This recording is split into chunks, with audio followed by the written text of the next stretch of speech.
Lo habíamos anticipado, conversamos a esta hora con Francisco Bravo, vicepresidente de la Asociación Nacional de Fiscales, a quien tenemos el gusto de poder hablar nuevamente aquí en Radio Infinita. ¿Cómo está, Francisco? Muy buenas tardes.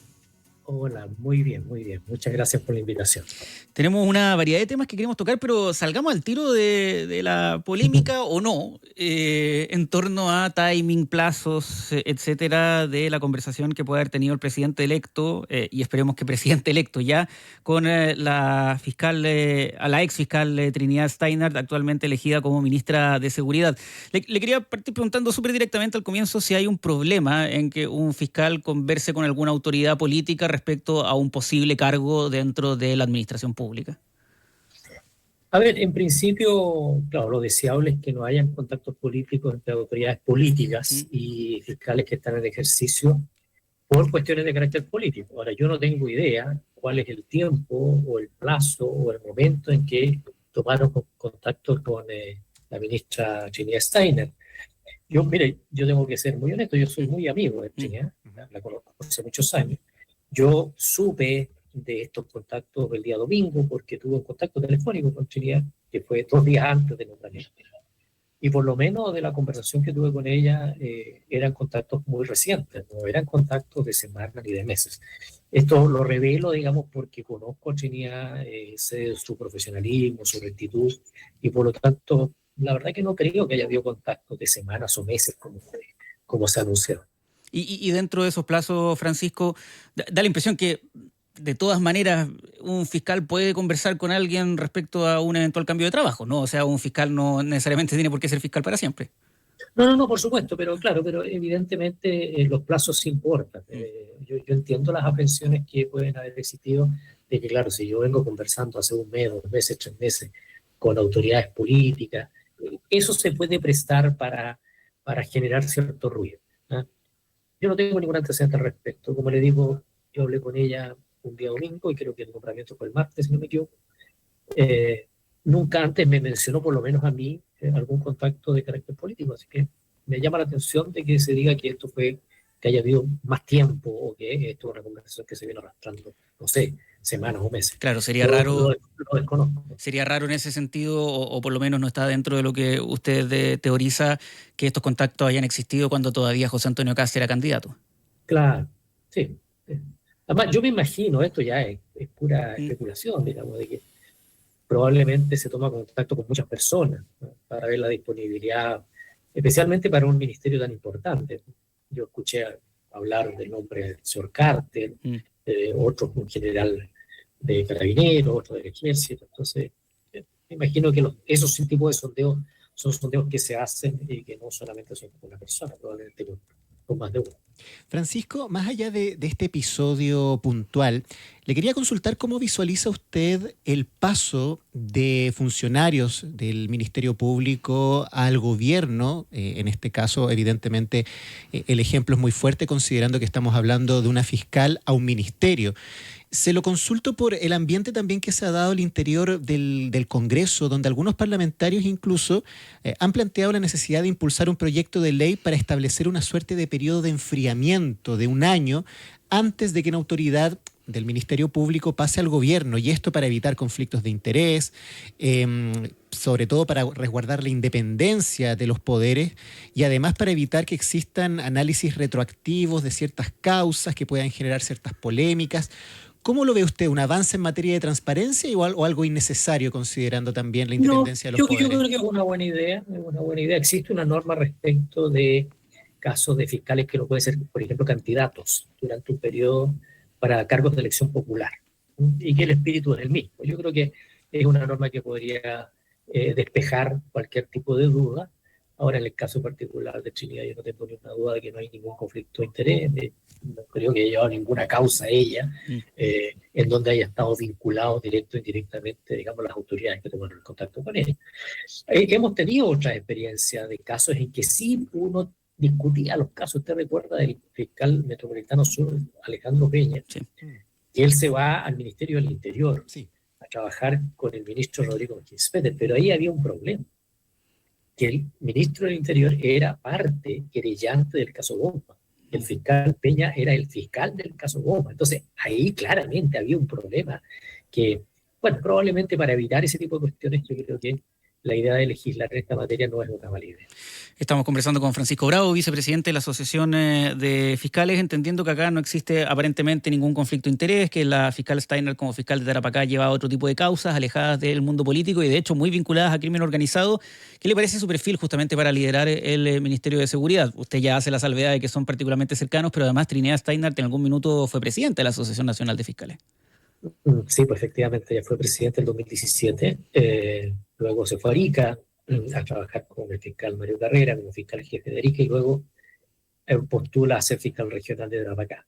Bueno, digamos, eso es demostrativo un poco de su carácter. Ella es una persona de tomar este tipo de decisiones y asumir este tipo de riesgo, porque evidentemente, en mi opinión, esto es un riesgo, porque pasar a la arena política, los códigos de la política son muy distintos a los códigos al interior de la fiscalía, más allá del perfil profesional, ¿eh? Porque yo coincido con el ministro Cordero, que el perfil de ser ministro de Seguridad, digamos, tiene aspectos o competencias que van más allá, siendo necesario, en mi opinión, que van más allá de lo que es la persecución penal, que es lo que hace un fiscal, digamos. O sea, Trinidad sabe perfectamente cómo se comportan las organizaciones criminales, ¿ah? Dónde hay que atacarlas, el tema del patrimonio, ya fue manifestó, digamos, esto público, digamos, la idea de que sería una buena idea levantar el secreto bancario. Entonces, ella sabe de lo que está hablando, sin ninguna duda. Yo creo que en ese sentido va a ser una contribución al enfoque que tenga el Ministerio de Seguridad respecto particularmente de lo que es el crimen organizado. Más allá de que, por cierto, este ministerio es muy importante el aspecto de carácter preventivo que tiene y las competencias en gestión, especialmente de la coordinación con las policías, o de las policías que van a estar prácticamente de alguna manera bajo su manto, en lo que se refiere especialmente a Carabineros. Francisco, ¿y a usted no le preocupa, conociéndola también y por supuesto manejando cuál es el perfil de profesional que es Trinidad, las dificultades eventuales que pueda tener ella, considerando el mundo desde donde viene, para tratar de tramitar iniciativas legislativas en el Congreso, considerando que es una persona independiente, sin partido político? ¿Usted considera que este perfil más bien técnico puede dar buenos resultados en el Ministerio de Seguridad? Yo creo que sí, pero además, ¿sabes? Una cosa que yo creo que ayuda mucho, y esto también es público, digamos, de Carolina Toá, Luis Cordero, Sí. Vlado Milosevic, han tenido buenas expresiones respecto al nombramiento de Trinidad porque la conocen, ¿sí?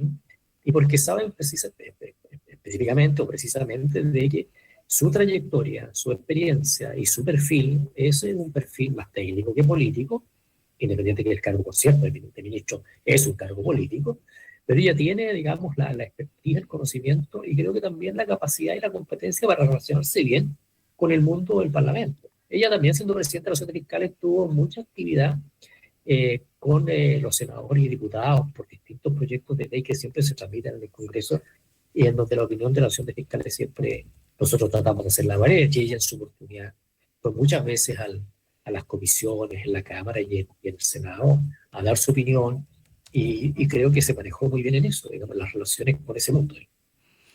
Francisco, esto no tiene que ver con el Ministerio de Seguridad, pero sí tiene que ver con desafíos de la próxima administración. Con respecto a la Fiscalía y al Ministerio Público, ¿cuál diría usted que es la principal colaboración que pueden hacer desde el Poder Político en facilitar justamente el trabajo de la Fiscalía? Lo digo porque hemos conversado varias veces sobre algunos desafíos y temáticas importantes, como sobre todo la sobrecarga, por ejemplo, y la necesidad de reforzar el Ministerio Público. ¿Por dónde usted diría que deberían que ir los ejes de la colaboración del Poder Político hacia el Ministerio Público? Bueno, es muy importante la relación que puede tener el Ministerio de Seguridad con la Fiscalía. Si bien, obviamente, la Fiscalía es un órgano autónomo, define su política de persecución independiente del gobierno, pero evidentemente siempre es necesaria la coordinación.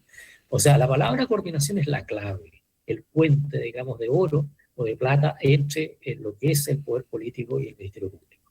Es muy importante preservar y resguardar la autonomía de la Fiscalía. Es muy importante fortalecerla, no solamente desde el punto de vista cuantitativo. Hay un proyecto de fortalecimiento que se va a aprobar ahora. Va a salir en enero, vienen 200 fiscales más, 600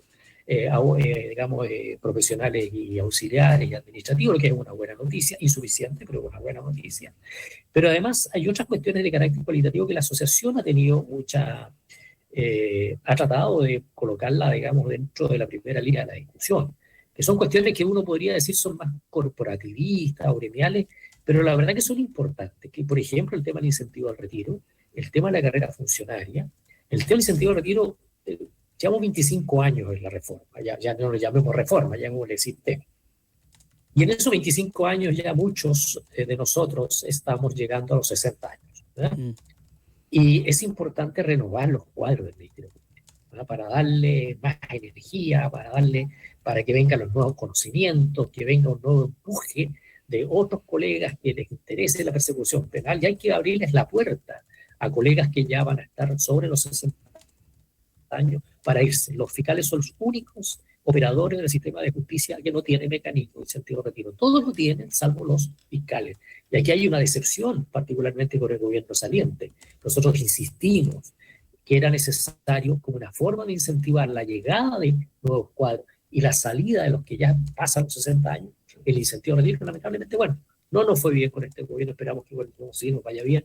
Y lo mismo el tema de la carrera funcionaria. Nosotros no tenemos carrera funcionaria y eso también desincentiva la llegada de los mejores y las mejores abogados que pueden interesarle la persecución penal y que tengan vocación, digamos, y les guste el trabajo del fiscal. Entonces, hay muchos desafíos, creo yo, que el nuevo gobierno puede acoger varios de los planteamientos que la asociación ha hecho en distintas materias. Siempre la asociación ha sido muy constructiva. De hecho, sin más allá, esto no es como dice vulgarmente, mandando las partes, pero claro, el plan de fortalecimiento del Ministerio Público lo propuso la Asociación de Fiscales en octubre del año 2022.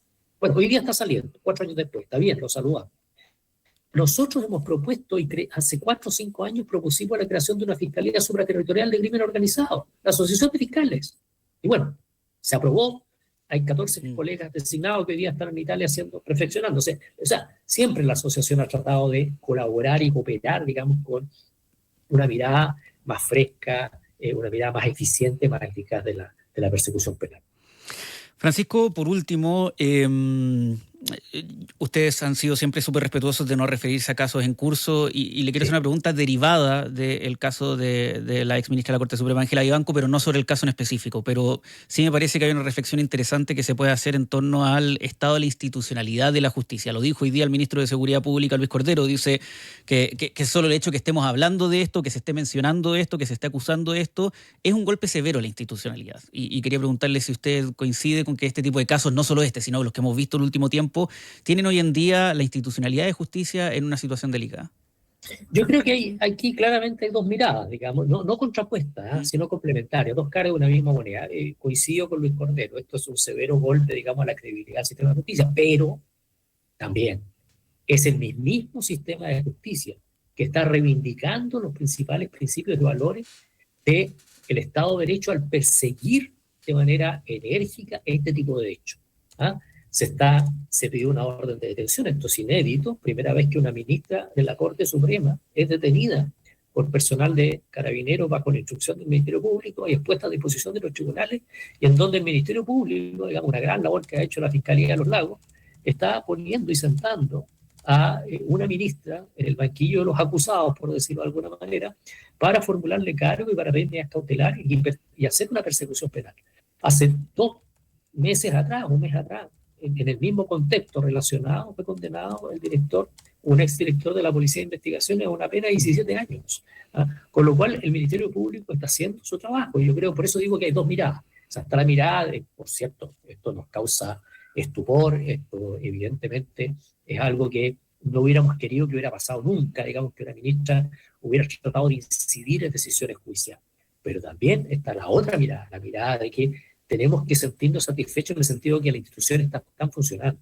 Como decía el presidente Lago, las instituciones funcionan también cuando estamos haciendo el trabajo, estamos haciendo la pega y estamos haciendo la persecución penal independiente de la persona que esté al frente, independiente de la persona que haya cometido estos hechos. Francisco Bravo, vicepresidente de la Asociación Nacional de Fiscales, le queremos agradecer muchísimo estos minutos para conversar con Radio Infinita. Que tenga una buena tarde y hasta la próxima. Bueno, muchas gracias a ustedes, que estén muy bien. Cuídense.